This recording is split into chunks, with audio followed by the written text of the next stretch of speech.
Bwana asifiwe. Amina. Neno linasema haleluya, msifuni Bwana, maana ni vema kumwimbia Mungu wetu, maana wapendeza kusifu ni vizuri. Hivi wanaostahili kumsifu ni watu wa namna gani?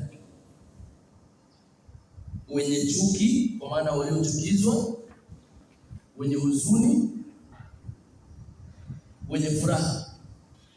Ni yupi anayestahili kumwimbia Mungu? Bwana asifiwe. Ni yupi anayestahili kumwimbia Mungu? Ni mtu mwenye kukasirishwa, mwenye maisha mabaya, asiyopendwa na jamii? Ni yupi? Biblia inasema ni vema kumsifu Mungu. Kumsifu Mungu ni vizuri sana. Ukiifuata Biblia vizuri, inakutenganisha sana wewe na tabia zisizompenda Mungu. Yaani haijalishi wewe una tabia gani. Mungu anachokitaka wewe umsifu Mungu kwanza kwa uhai aliyokupa. Yaani tendo la wewe kuwa hai ya kupasa wewe utambue kwamba huyu ni Mungu pekee anayeniwezesha kuwa hai. Nini unachokifanya mbele zake? Ni kumsifu. Bwana asifiwe. Haleluya. Yatupasa kumsifu Mungu huku tukitenganisha aina ya maisha tuliyonayo. Mwingine anaona hana haki tena ya kumsifu Mungu kwa sababu ana tabia zisizompendeza Mungu.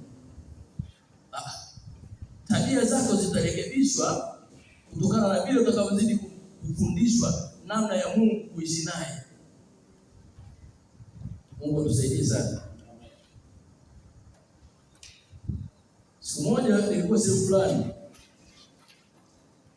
Ile sehemu hao wakina mama wanajiuza. Kina dada wengi sana. Sasa dada mmoja akachanganya kileo na shughuli aliyoamua kujipa. Yakamtokea mambo mimi nilishangaa. Kamaliza shughuli zake alfajiri kama saa 11 saa 12. Yule akaanza kuimba nyimbo za kuabudu. Lakini mazingira aliyonayo ni mazingira yale makahaba. Kachanganya ukahaba na mipongo. Yaani uko chakari kabisa. Katumika kwa kiwango cha kufubaa kabisa, yaani hastahili tena. Lakini yule kapiga magoti anaimba anamtukuza Mungu hapo analia. Mimi ninamtazama. Moyoni mwangu kuna vitu vinaongea. Ni nini kimemkuta huyu kumwacha Mungu kuja kufanya haya? Mungu anamkumbusha, wewe ni mtoto wangu mimi. Nimekuweka duniani kwa ridhaa yangu mimi. Ule utakachofanya kama hujanitanguliza mimi, kama hujaniamini mimi, kama hujanipenda mimi, kama hujanitukuza mimi, basi. Kumbe ndani ya maisha ya mwanadamu hana kitu peke yake pasipo Mungu. Mimi baadaye nikamuita dada, nikamwambia njoo. Akaja akawa analia sana. Nikamwambia kimekuuliza nini? Hapo ulipo na tabia zako zifanye katika jamii. Unalia leo kupata hela? Akasema leo yalionifika hata sina hamu ya kujisifu. Mimi bwana nilikuwa kanisa fulani. Nilikuwa nikimsifu Mungu na kumtukuza Mungu. Ugumu wa maisha mimi umenitoa madhabahuni. Nikaamua kutoka kwa sababu nilikuwa sina namna nyingine ya kuishi. Lakini nilichokutana nacho leo, toka nimeingia jana mpaka sasa sipata mteja. Moyoni mwangu unaniambia lazima nirudi kanisani. Lakini kila mtu utakuta sehemu niende ni mwabudu Mungu, sioni. Yaani kwa kujificha sipaoni. Angalia Mungu alivyo. Akisha kutaka urejee katika mstari, hata kukaa sehemu, wewe utaona umejificha, kumbe uko hadharani. Mimi nikamwambia wewe usisahau. Hii dunia unapita. Iko siku moja utaondoka. Hicho ulichokutana nacho leo, rudi madhabahu. madhabahuni kwa Bwana, Bwana anataka akupe mwendelezo kwa kile ulichofanya. Bwana Yesu asifiwe. Haleluya. Kumbe kumsifu Mungu hakuna uchaguzi wala ubaguzi. Kinachowafanya watu wao wabaguzi ni vile wanavyomwacha Mungu. Bwana asifiwe. Haleluya. Vile unavyomwacha Mungu ndivyo unavyoona Mungu hafai kukutukuza. Lakini vile unavyozidi kumsogelea Mungu ndivyo unavyoona una sababu ya kumtukuza Mungu. Na ukishafahamu sababu za kumtukuza Mungu, utaona faida yake na utaona uzuri wake. Leo ni siku ya kusifu na kuabudu. Siku kama hizi, ukiondoa pale na kumtukuza Mungu ukiwa peke yako, ni siku ambazo wengi huwa wanajiandaa kwamba ndani ya wiki hii natamani nikamsifu Mungu katika mengi magumu yananipitia yakapata kuniacha. Bwana asifiwe.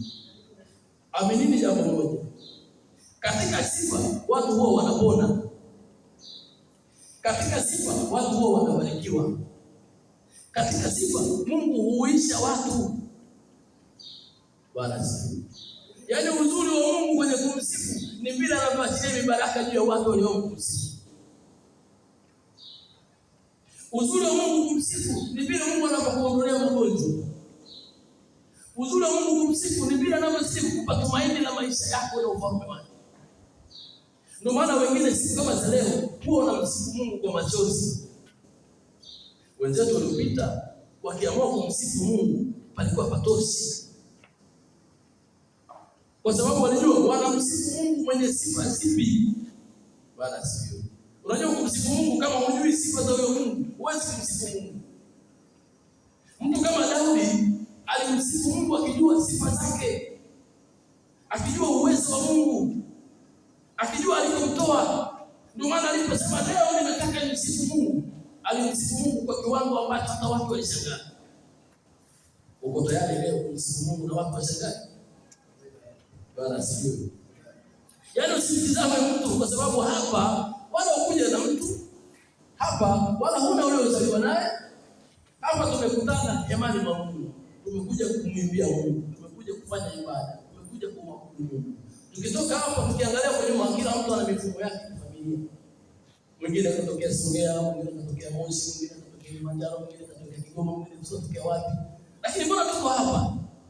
Sasa ukasema mimi leo nitashinda kumsifu Mungu kikamilifu kwa sababu mtu asiyaniona. Huna atakaye kuona zaidi ya Mungu mwenyewe anayekujua wewe. Hapo ndipo utakapoona uzuri wa kumsifu Mungu. Wengine wanapomsifu Mungu wanajitanguliza jambo fulani. Mungu, kwa nini mimi ni maskini kiwango hiki? Kwa wema wako na ukuu wako, ninaomba Mungu niondolee hii adha katika maisha yangu. Simeona yule dada alikuwa kahaba, umasikini ulimtoa kanisani. Yaani kumbe kufanikiwa kuwa na maisha duni akaona hapa palifai naondoka. Kumbe shetani anamfungia baraka ambazo Mungu alikuwa ameziweka juu yake. Kumbe kukaa nje ya Mungu ni kuziacha baraka ambazo Mungu alikusudia juu yako. Bwana asifiwe. Kumbe kufanya mabaya yasiyompendeza Mungu ni kujifungia baraka ambazo Mungu amezikusudia juu yako. Yaani ukifuatilia vizuri, wale wote waliokuwa kufanya kazi madhabahuni halafu wakaenda kufanya kazi zingine kutukuza ibilisi kule, hawakuwa salama katika maisha yao. Yaani hakuna anayesimama akasema mbona haya magari nilikuwa nikitumikia Mungu, nilipoacha kutumikia Mungu nilipokuja kutumikia ibilisi, sasa angalieni haya magari. Haiwaki hivyo. Utaona siku hadi siku anazidi kupungua. Kwa sababu utukufu wa Mungu unaowalinda haupo. Bwana asifiwe. Lindwa sana na utukufu wake.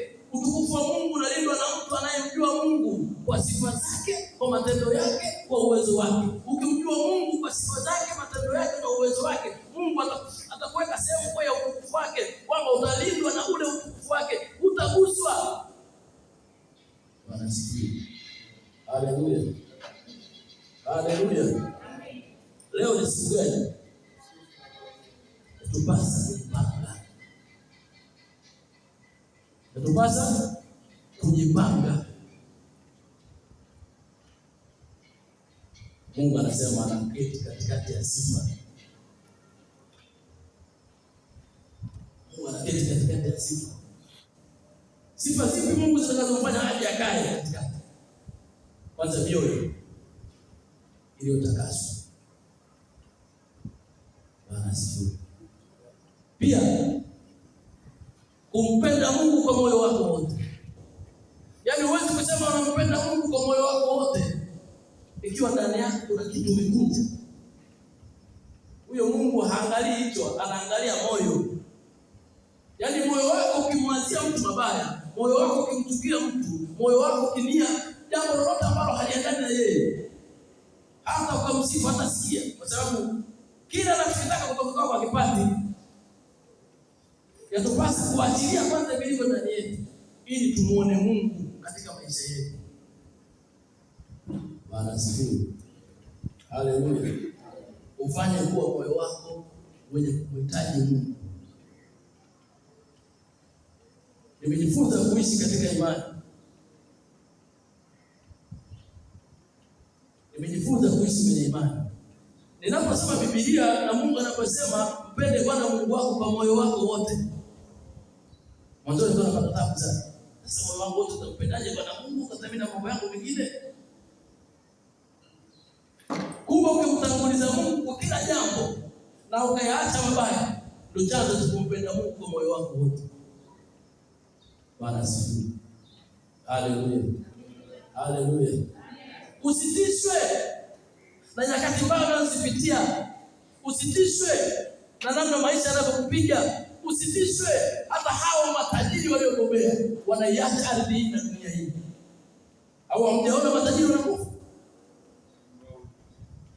Sasa kwa nini wewe unapata wakati mgumu? Mimi nataka msikilize Mungu aliyokuleta, na Mungu utamsikia sehemu nyingine, utamsikia hemani mwake. Mungu hutumia watu kuleta faida kwa watu. Bwana asifiwe. Haleluya. Ni siku ya kumwabudu Mungu. Ni siku ya kumlilia Mungu. Ni siku ya kujisalimisha mbele za Mungu. Alafu tuone Mungu ashindwe kutubeba sisi katika mahitaji yetu. Ashindwe kutufungulia milango ya mbinguni. Ashindwe kutubariki. Ashindwe yaani awe Mungu yeye mwenyewe. Hivi ni kweli Mungu wetu ni Mungu? Sisi tunapata taabu. Baraka zimefungwa sisi. Bwana asifiwe.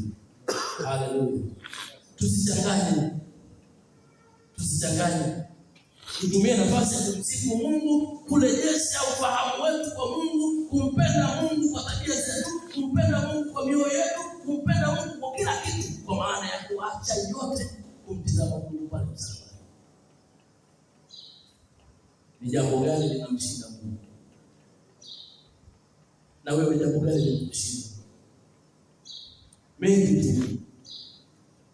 Mengi kweli. Ziko tabia ambazo tunazo zimeshirikana, hazitoki. Utaombewa wewe wapi? Utafundishwa wapi? Ni tabia ambayo tayari kushinda. Ni nani mwenye uwezo wa kuitoa? Ni mwenyewe. Na hakuna mwingine. Moyo wako ukidhamiria kumpenda Mungu kwa moyo wote, itakulazimu kuachilia mengine. Ili sasa usogee kwa Mungu atakayeona moyo uliomwelekea yeye.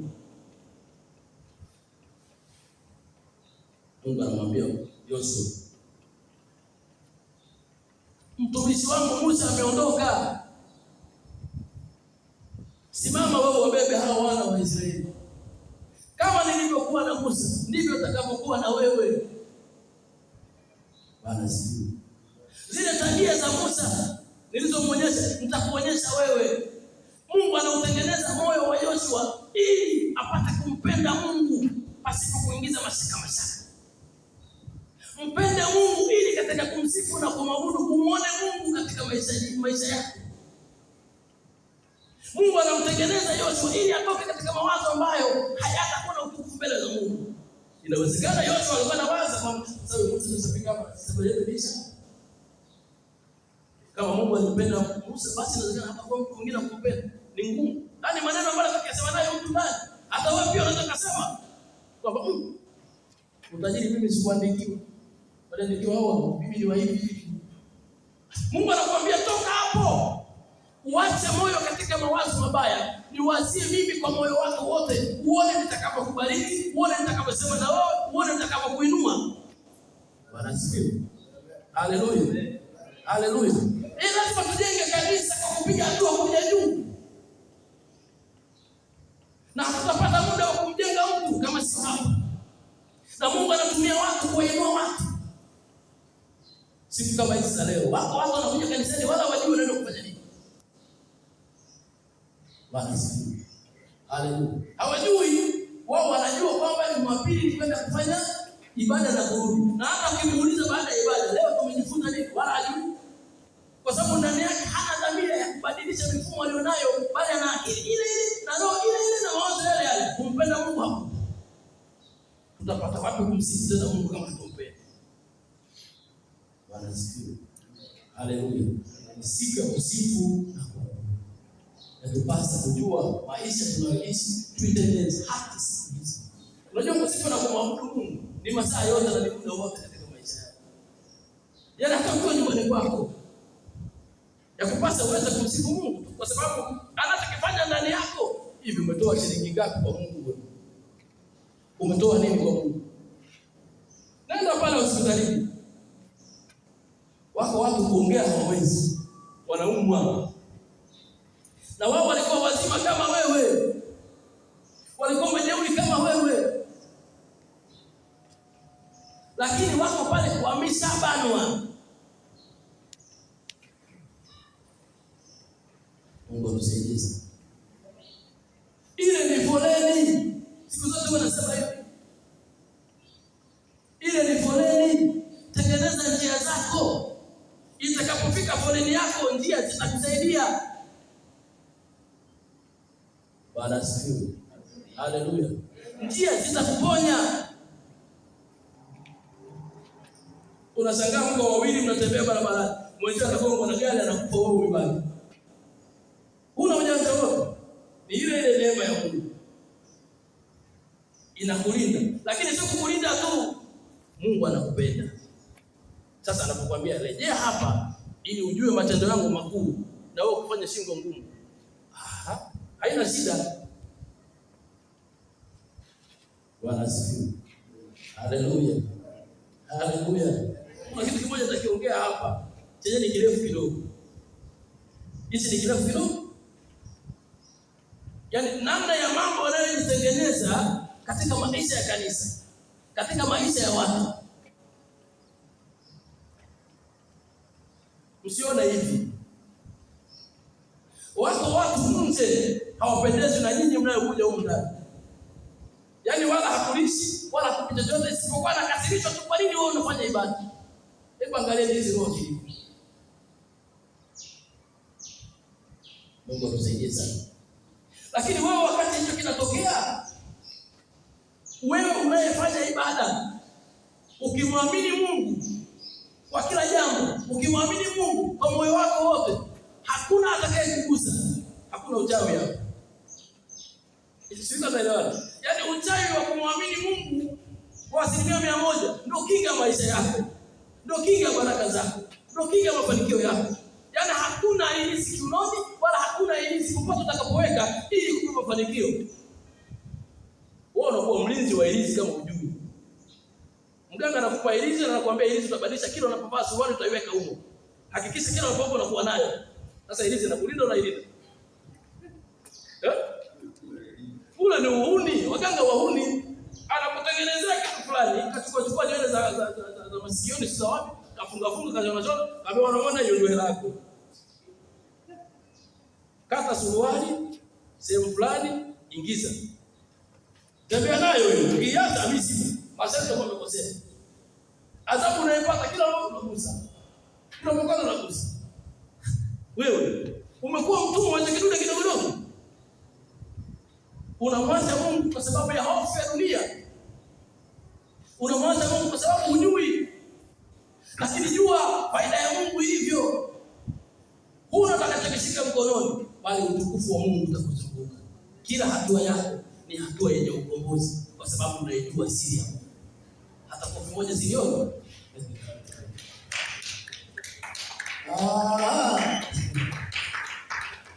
Bwana asifiwe. Hizo ndio faida na raha. Sababu tunasema kwanza hapo Nyakati wa Bwana sura 25 mpaka 20 hapo. Marefu kidogo. Nyakati wa pili soma sura 20 mstari wa 5 mpaka 21. Nyakati wa pili sura 20 mstari wa 5 tunasoma katika jina la Bwana. Yehoshafati akasimama kati ya kusanyiko la Yuda na Yerusalemu nyumbani mwa Bwana mbele ya ua mpya, akasema, Ee Bwana Mungu wa baba zetu, si wewe uliye Mungu mbinguni?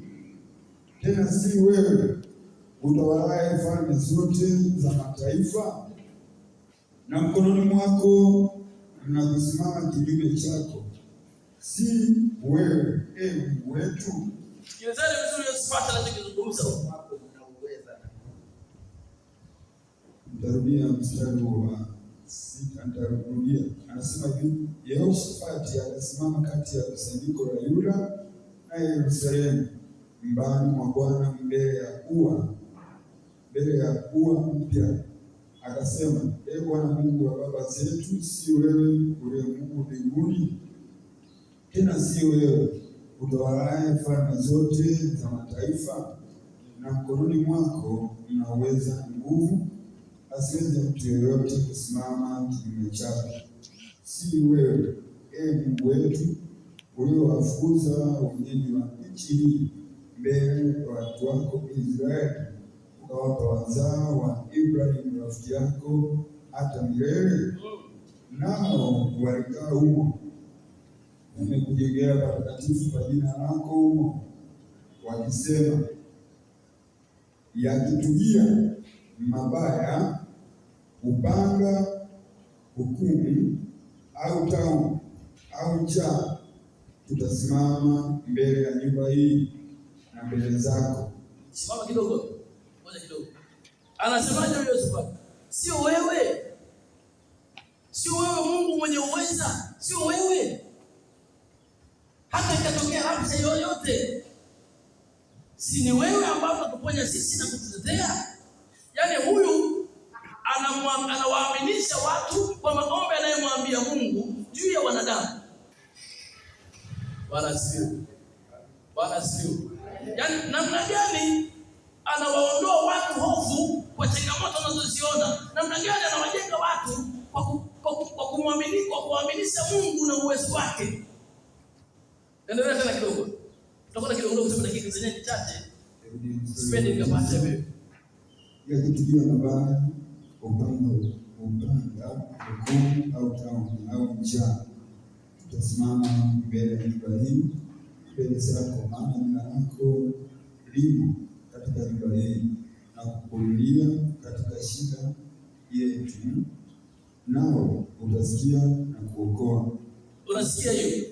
Anasema mabaya yoyote atakayotokea na shida yoyote, iwe tauni, iwe dhiki aina yoyote, sisi tutasimama katika nyumba hii. Hasema tutasimama mtaani, anasema tutasimama katika nyumba hii kukulilia wewe huko mbinguni, na wewe utakwenda kufanya, kwa sababu upo mahali hapa. Kumbe iko faida ya kuingia ndani mwa Bwana, iko faida ya kumjua Mungu, iko faida ya kumtegemea Mungu. Bwana asifiwe. Haleluya. Haleluya. Katika siku kama hizi za kumsifu Mungu, akili yako, moyo wako na ufahamu wako utambue uwezo wa Mungu katika wewe kumjua na yeye katika kukusaidia wewe. Yaani shida iko kwa sisi kumjua Mungu kikamilifu.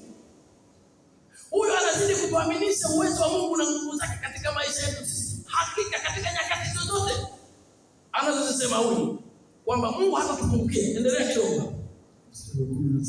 Sasa tazama, wana wangu na Moabu na wa mlima Seiri, ambao kuwaacha Israeli waingie katika nchi yao walipotoka nchi ya Misri, lakini wakageukia mbaya Israeli.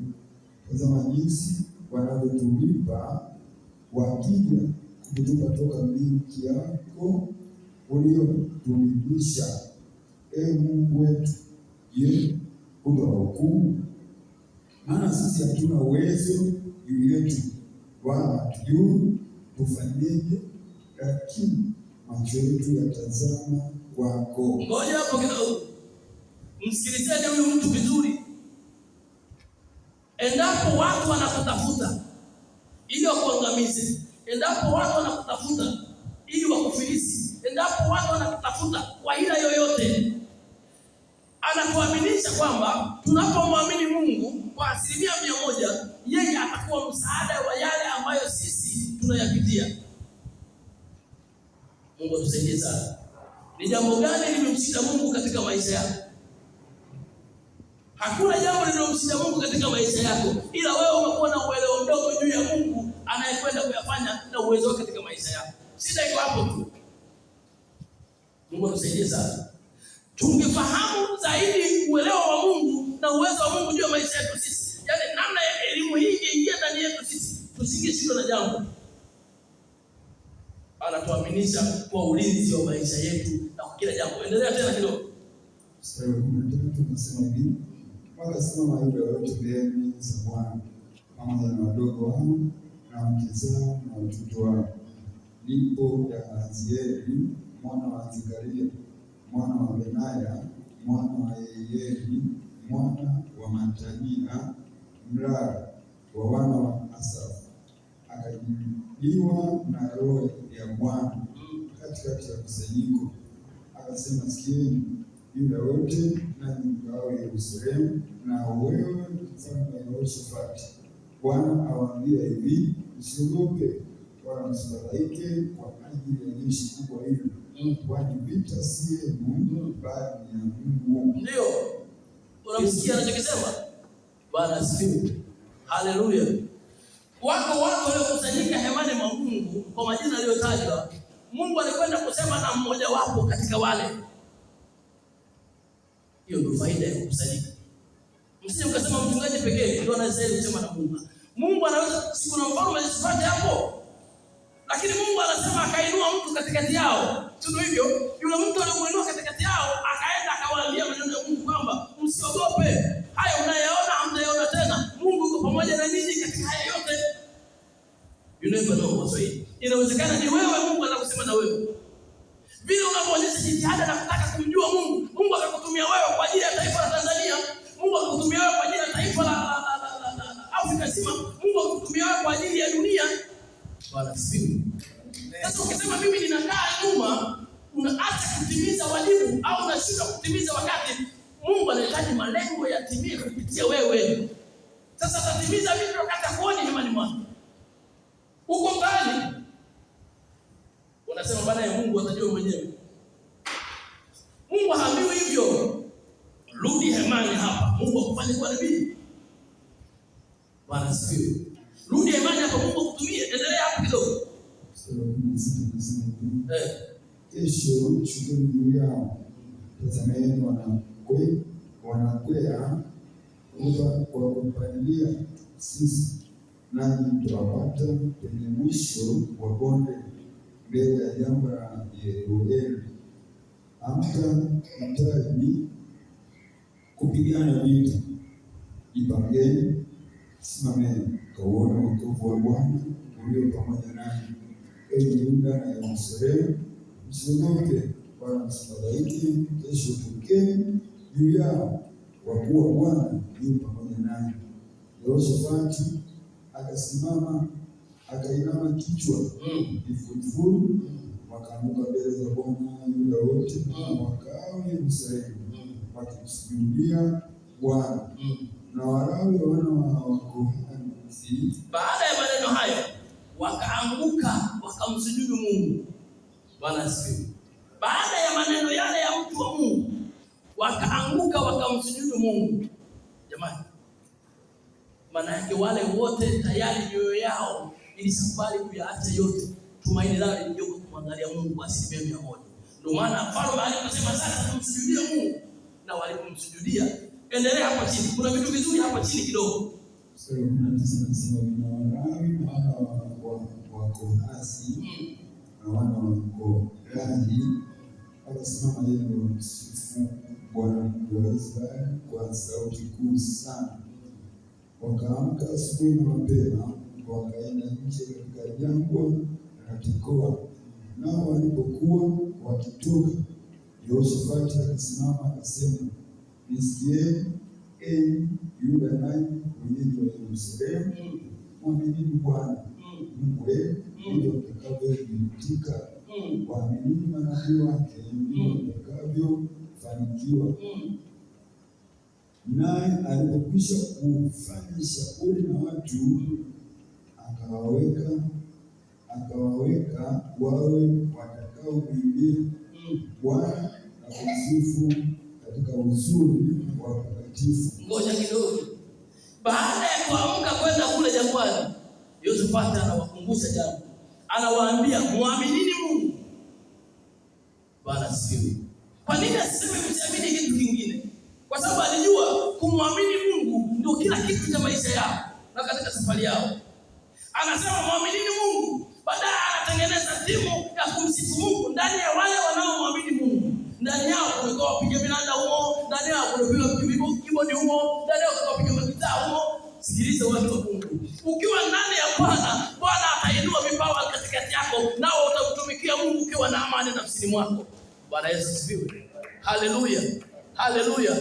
Yaani kama utakaa nje kumtumikia Mungu mitaa mingine, Mungu anashangaa. Anasema hawa watu baada ya kutumainishwa wakakaa pamoja, ndani yao kukatengenezwa timu ya kumsifu nani? Hebu ongeza tena kidogo hapo tusikie hawa watu ni kutumaini Mungu. Mstari wa 21 anasema hivi. Naye alipokwisha kufanya shauri na watu, akawaweka wale watakaomwimbia Bwana na kumsifu katika uzuri wa utakatifu. Walitoka mbele ya jeshi na kusema, mshukuruni Bwana kwa maana fadhili zake ni za milele. Nao walipoanza kuimba na kusifu, Bwana akaweka walinzi yao juu ya wana wa Amoni na Moabu na wa mlima Seiri waliokuja juu ya Yuda, nao wakapigwa. Amina. Bwana asifiwe. Baada ya kutengeneza ile timu ya kusifu na kuabudu, sikiliza, vita haijaisha. Inawezekana uliwapendeza sana ukiwa kule nje. Inawezekana uliwafurahisha sana ukiwa kule nje. Sasa unaposema niko imani mwa Bwana, huko ndipo nitakapopanga majeshi yangu, nitamtumikia Mungu ndani kwa kumwimbia, kwa kupiga vyombo, kwa kupiga filimbi, kwa kupiga vinubi, ili Mungu wa mbinguni apate kutukuka. Vita bado vinaendelea. Wale watakuwa wamekosa burudani, wale watakuwa wamekosa hondo, wataamua kuwafuatilieni. Hivi nyinyi kuna nini huko ndani kinafanyika? Ili nyinyi walalueni huko. Sikiliza, ukimtumaini Bwana vizuri, hata vita vije, yeye semesema vita si vyenu. Hata makofi yao. Haleluya. Usiogope. Yaani ukimwamini Mungu faida zake ni hizo. Tunapanga timu ya kumsifu Mungu. Wakati tunamsifu Mungu, wale waliokosa burudani katika ulevi wao, wale waliokosa burudani katika uzinzi wao, wale waliokosa ulevi huko watapandisha hasira, watasema lazima twende tuwafuate vijana wetu. Kuna nini huko ndani kwa kufanya barua? Lazima tukamtimue barua na vijana wake. Wanakutana na utukufu wa Mungu mahali hapa kwa sababu Mungu amewazingira nyinyi na mkono wake. Hakuna adui atakayewakusa. Bwana asifiwe. Haleluya. Haleluya. Usiache kumtumaini Mungu, haijalishi unapita kwenye mambo gani mabaya. Usiache kumtumaini Mungu, haijalishi nini kimekukamata. Unajua hizi ni roho. Ziko roho za uzinzi. Uzinzi ukishakuvaa hata ikaweje, si ameshakuwa adui, yani ameshakuwa adui wa Mungu, ni mtumwa wa wewe. Yani ile roho imeamua kukuangamiza kwa kukushuhudia. Bwana asifiwe. Haleluya. Utahangaika wewe, unajua jamani, mimi zenu nasema mbona sina nguvu, lakini haya mambo yanaipata. Sasa why? Huwezi kuishinda roho ya uzinzi peke yako. Ile roho ile zimeenda kukuangamiza. Yaani ile roho imeiko maalum kwa ajili ya kukumaliza. Huwezi kuishinda. Zaidi ya kuikana nafsi yako, kuja hemani mwa Bwana, yeye awe sehemu ya ulinzi wa maisha yako. Ndivyo itafuata. Na waambia wale baada ya kusujudu, akawaambia katikati yetu tutakwenda kuinua watu wakafanya kazi ya Mungu vizuri. Vinanda vilipigwa, vibodi vilipigwa, nyimbo ziliimbwa, mbinguni kulitukuka si mchezo. Malaika walishangilia Mungu, duniani kulikuwa na furaha, mbinguni kulikuwa na furaha. kwa sababu ilikuwa ni siku ya kumsifu Mungu na kumtukuza. Ninataka kuwaambia ni siku ya leo, ni siku ya kuwafurahisha wanadamu, na hata kule mbinguni malaika watashangilia kama watakavyoshangilia. Mungu ataonekana mahali hapa, viwete watapona, masikini watarudishiwa, kila mwenye uhitaji viziwi watapata kusikia, kwa sababu Mungu ameona haja ya mioyo yetu. Unaona wafifu wa makofi kama hamnielewi. Bwana anatumia nguvu kubwa kusema. Bwana asifiwe. Haleluya. Natumia nguvu kubwa kwa sababu Mungu yuko ndani yangu. Josephat anasema baada ya yote akainuka mtu katikati ya wale, alikuwa na ujumbe kutoka kwa nani? Kwa Mungu. Akawaambia kwamba Mungu amesema. Josephat alipomaliza akawaambia, tumsujudieni Mungu kwa sababu sauti ya Mungu iko mahali hapa. Nashangaa wao wananishangaa. Badala ya kumsujudia Mungu kwamba Mungu yuko mahali hapa, anakwenda kuiponya nafsi yangu. Huyo ndio Mungu ninayemzungumza kwa sababu ninamjua. Haleluya. Naomba tusimame. Mungu anaweka matabaka. Hawa wasiende au waende. Mungu kaweka milango wazi kabisa. Wote sisi hatupaswi kuingia. Lakini ana maneno anayozungumza. Usafi wa mioyo yetu ndio tiketi yetu sisi. Na usafi wa moyo utakuondolea mabaya. Yaani huwezi kusema mimi ni msafi wa moyo wakati kuna mabaya unayakamata. Usafi wa moyo ni amani ya nafsi yako mbele za Mungu. Maana yake msafi wa moyo hana hila na mtu, hana kumbukumbu mbaya na mtu, hana mawazo mabaya na mtu, hana nia mbaya na mtu. Yeye anamtazama Mungu nafsini mwake. Mungu, mimi ni mkosefu katika dunia hii, naomba unisamehe. Naomba unitetee. Naomba uniponye. Sijui njia zangu. Ninaomba Bwana nikutafakari wewe, nisaidie. Yaani mtu anayeshuka kila siku mbele za Mungu, Mungu anampunguzia vitu ambavyo vilikuwa mzigo ndani ya maisha yake. Tuombe Mungu atusaidie. Sifa na kuabudu sio sehemu ya maisha yetu. Sifa namna ya kusikilizishwa maneno kutoka kwa mtumishi wa Mungu, wakageuka wakasimama. Yule alipanga timu ilikwenda kusababisha vurugu kubwa. Maadui wanawavizia waangamize, Mungu amewalinda. Ndivyo litakavyokuwa kanisa. Mungu, vita si vyetu, vita ni vyake. Tupaze sauti zetu tumwambie Mungu, vita hivi si vyetu. Tunatamani kukutumikia, tunatamani kukuelewa Mungu vizuri, ili nijue hatima maisha yangu. Mimi ni mpitaji tu. Babu yangu alikuwa hapa lakini sasa hayuko. Mama yangu alikuwa hapa lakini sasa hayuko. Hata mjomba wangu pia, hata mimi pia siku moja nitaondoka. Katika safari katika dunia hii, naomba Mungu uniponye. Naomba sauti kidogo ya mtu atakayeamua kumwimbia Mungu vizuri kwa moyo.